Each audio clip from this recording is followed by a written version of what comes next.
Halo guys, selamat datang di channel YouTube gue. Apa kabar kalian semuanya? Gue selalu berharap agar kalian semua selalu berada dalam keadaan sehat walafiat.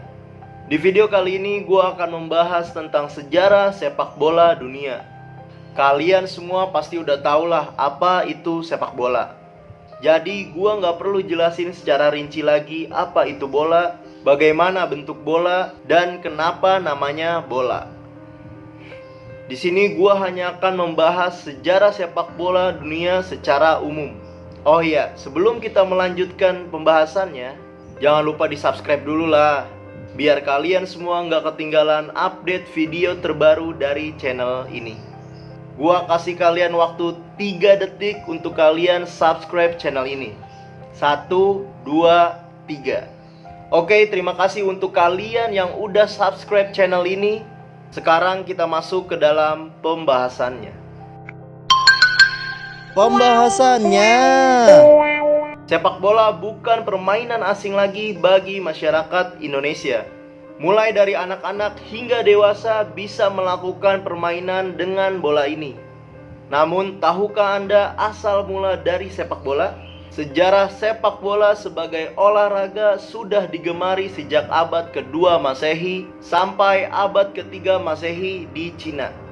Pada masa dinasti Han, masyarakat menggiring bola kulit dengan memasukkan ke dalam jaring kecil yang disebut dengan suchu. Permainan sepak bola juga digemari di Jepang dengan nama kemari. Pada abad ke-16, sepak bola juga sangat digemari di Italia. Kemudian permainan sepak bola banyak ditemukan di berbagai negara seperti Inggris, Meksiko, Romawi, Amerika Tengah, hingga Romawi kuno. Namun saat sepak bola sampai ke Inggris pada tahun 1365, Raja Edward III melarang untuk memainkan sepak bola. Karena menurutnya dalam permainan sepak bola banyak terjadi kekerasan dan tindakan-tindakan yang brutal. Tapi pada tahun 1360, Raja Edward III kembali mengizinkan permainan sepak bola. Namun permainan sepak bola tidak juga ada perubahan, tetap penuh dengan tindakan kekerasan dan juga kebrutalan. Sehingga pada tahun 1572, Ratu Elizabeth I melarang kembali permainan sepak bola tanpa kompromi dan disertai sanksi yang sangat tegas kepada seseorang yang memainkan sepak bola, yakni dengan memenjarakan orang tersebut. Namun akhirnya pada tahun 1680, larangan untuk tidak melakukan permainan sepak bola kembali dicabut oleh Raja Charles II. Kali ini kita akan bahas sejarah sepak bola modern berdasarkan tahunnya. Yang pertama, pada tahun 1863 terbentuk Asosiasi Sepak Bola Inggris. Yang kedua, pada tahun 1885 terdapat pertandingan sepak bola di luar wilayah Inggris, yaitu Kanada melawan Amerika. Selanjutnya pada tahun 1886 diadakan rapat pertemuan untuk pertama kali yang membahas tentang perbentukan kelompok, yaitu Asosiasi Sepak Bola Dunia. Pada tahun 1888 terdapat wasit yang menjadi pemegang penuh permainan sepak bola. Kemudian pada tahun 1904 dibentuk Federation International de Football Association atau FIFA di Prancis yang beranggotakan Swedia, Swiss, Spanyol, Belanda, Belgia, hingga Prancis. Federation International de Football Association atau FIFA didirikan pada tahun 1904 di Prancis. FIFA memiliki slogan For the Game, For the World. For the Game, For the World. FIFA adalah badan internasional pengatur sepak bola. FIFA juga mempromosikan sepak bola, mengatur transfer pemain antar tim, memberikan gelar kepada pemain terbaik sepak bola yang ada di dunia, dan menerbitkan peringkat dunia FIFA pada setiap bulannya. FIFA memberikan kode 3 huruf atau tigram FIFA kepada negara anggota dan negara non-anggota FIFA. Sampai saat ini terdapat 209 negara yang tergabung dalam FIFA. Markas FIFA berada di negara Swiss. Kompetisi terpenting yang diadakan oleh FIFA adalah pertandingan sepak bola seluruh dunia atau yang biasa kita kenal dengan Piala Dunia. Pada babak final Piala Dunia adalah tontonan yang paling digemari mengalahi Olimpiade. BBC adalah stasiun TV pertama yang menayangkan acara pertandingan sepak bola, yakni pada tahun 1938. Kemudian pada tahun 1966, BBC menggunakan fitur replay pada setiap pertandingan sepak bola. Kemudian FIFA memperlebarkan sayapnya dengan mendirikan beberapa badan asosiasi regional yang terdiri atas beberapa negara. Yang pertama ada UEFA atau Union of European Football Association. Didirikan pada tahun 1954 dengan 53 anggota yang menaungi negara-negara Eropa. Turnamen utama dalam UEFA adalah UEFA Europe Championship. Yang kedua ada nama CAF atau Confederation African de Football.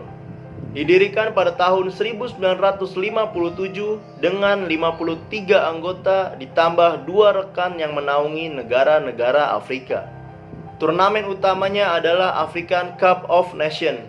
Yang ketiga ada nama AFC atau Asian Football Confederation. Didirikan pada tahun 1954 dengan 46 anggota yang menaungi negara-negara Asia. Turnamen utama dari AFC adalah Asian Cup. Selanjutnya ada nama CONMEBOL atau Confederation Sudamericana de Football. Didirikan pada tahun 1916 dengan 10 anggota yang menaungi negara-negara Amerika Selatan. Turnamen utamanya yaitu Copa America. Selanjutnya ada nama CONCACAF atau Confederation of North Central America and Caribbean Association Football. Didirikan pada tahun 1961 dengan 40 anggota yang menaungi Amerika Utara, Amerika Tengah, dan Karibia. Turnamen utama CONCACAF adalah Gold Cup. Yang terakhir ada nama OFC atau Oceania Football Confederation. Didirikan pada tahun 1966 dengan 11 anggota ditambah 6 rekan yang menaungi negara-negara di Oseania. Turnamen utamanya adalah OFC Nation Cup. Peraturan dalam permainan sepak bola diresmikan oleh IFAB atau International Football Association Board yang terdiri dari satu perwakilan Asosiasi Sepak Bola Skotlandia, Asosiasi Sepak Bola Wales, Asosiasi Sepak Bola Irlandia, The Football Association, dan 4 wakil dari FIFA. Dalam pertandingan sepak bola terdapat 11 pemain dan maksimal 12 orang pemain cadangan. Dalam aturan yang dibuat oleh FIFA, pergantian pemain dalam sebuah tim hanya dapat dilakukan sebanyak 3 kali pergantian. Namun untuk pertandingan persahabatan dapat melakukan pergantian pemain hingga 7 kali. Kapten tim adalah jabatan seseorang yang dipilih di antara pemain, yang bertugas memimpin dan memberikan koordinasi kepada para pemain lainnya agar bermain secara tim. Berikut ini adalah pemain dalam permainan sepak bola beserta tugas-tugasnya. Yang pertama ada penjaga gawang atau goalkeeper. Penjaga gawang atau goalkeeper adalah satu-satunya pemain yang dapat menggunakan tangan untuk menghalangi bola yang akan masuk ke dalam gawang dari serangan tim lawan. Penjaga gawang juga harus mempunyai tendangan yang kuat untuk melempar atau mengarahkan bola kepada teman satu tim dan tidak melakukan kesalahan yang dapat merugikan timnya. Yang kedua ada pemain bertahan atau back. Tugas dari bek adalah untuk menjaga dan melindungi kiper ketika menguasai bola. Ia juga bertugas untuk mencegah serangan lawan serta memblok tembakan dari pemain lawan. Posisi pemain bertahan atau bek harus kuat, fit, pekerja keras, dan bergerak cepat dalam mengantisipasi pergerakan lawan. Yang terakhir ada posisi gelandang. Posisi gelandang berada di antara para bek dan penyerang. Tugas dari gelandang yaitu mencegah agar serangan lawan tidak sampai ke wilayah pertahanan dan menggiring bola sampai ke depan untuk diberikan kepada penyerang. Gelandang ada 4 pembagian, yaitu gelandang bertahan, gelandang tengah, gelandang serang, dan gelandang sayap yang semua bertugas untuk mencegah serangan dari tim lawan. Selanjutnya ada penyerang. Penyerang adalah pemain yang paling dekat posisinya dengan gawang lawan. Tugas utama dari penyerang adalah menciptakan gol. Ada 3 hal yang harus dimiliki oleh penyerang, yaitu teknik, kecepatan, dan juga bakat. Penyerang dibagi menjadi 2 bagian sesuai dengan posisinya dan tugasnya. Yang pertama ada penyerang tengah atau center forward. Penyerang tengah biasa disebut dengan striker, yang mempunyai tugas untuk menciptakan gol dari umpan-umpan yang diberikan oleh rekan timnya dan memberikan ruang untuk gelandang dan pemain sayap dengan cara mengalihkan perhatian lawan main. Yang kedua ada penyerang sayap atau wings forward. Tugas dari penyerang sayap adalah membantu serangan dari sektor sayap dan memberikan umpan-umpan kepada striker agar striker dapat mencetak gol. Dalam sebuah pertandingan di sepak bola, wasit merupakan pengukur waktu pertandingan resmi. Peran dan tugas dari wasit sangatlah penting dalam sebuah pertandingan, yaitu yang pertama adalah mengendalikan jalannya pertandingan sepak bola, memastikan bola yang dipakai dalam pertandingan sudah sesuai dengan persyaratan yang ditentukan, memastikan bahwa kedua tim telah lengkap dengan 11 orang pemain, memastikan bahwa kedua tim memakai jersey dengan warna yang sama dan lengkap semua atribut untuk melakukan pertandingan, mengatur waktu dan mencatat semua proses pertandingan, menunda, menghentikan, dan mengakhiri pertandingan apabila dalam jalannya pertandingan terjadi gangguan dari pihak luar. Menunda, menghentikan, dan mengakhiri pertandingan apabila pemain dari salah satu tim mengalami cedera yang parah. Dan yang terakhir, menunda, menghentikan, dan mengakhiri pertandingan apabila terjadi pelanggaran dalam pertandingan sepak bola. Pokoknya masih banyak deh tugas-tugas wasit yang lainnya. Waktu pertandingan dalam permainan sepak bola adalah 2 kali 45 menit dengan jeda waktu istirahat selama 10 menit. Namun apabila permainan selama 2 kali 45 menit masih dengan skor yang sama atau yang biasa disebut dengan seri, maka akan dilakukan penambahan waktu sebanyak 2 kali 15 menit.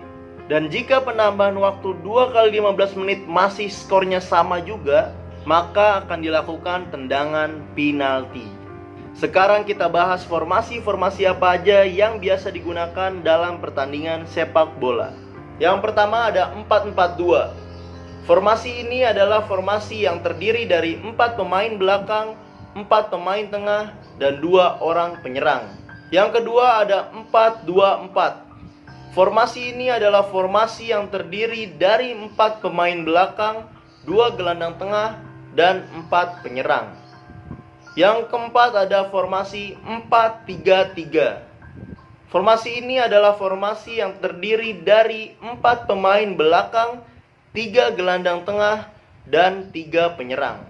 Pokoknya masih banyak lagi deh formasi-formasi yang sering digunakan dalam pertandingan sepak bola. Oke, itu aja sedikit pengetahuan yang bisa gue sampaikan tentang sejarah sepak bola dunia. Jika kalian punya informasi yang lebih lengkap yang belum gue sampaikan di video ini, kalian semua boleh tambahkan di kolom komentar di bawah ini. Jangan lupa like, komen, dan subscribe jika kalian menyukai channel ini, biar gue lebih semangat lagi untuk bikin konten-konten yang lebih menarik lainnya. Sebelumnya, gua memohon maaf jika ada salah-salah kata dan informasi yang kurang tepat. Mohon dimaafkan ya guys. Mohon maaf. Oke, sampai jumpa lagi. Bye. Terima kasih telah menonton video ini. Jika kalian menyukainya, jangan lupa untuk like, komen, dan subscribe agar channel ini bisa terus berkembang dan upload secara terus-menerus. Jika ada kritik dan saran, kalian boleh tambahkan di kolom komentar. karena kritik dan saran dari kalian sangat-sangat kami butuhkan agar channel ini menjadi lebih baik dan terus berkembang. Terima kasih.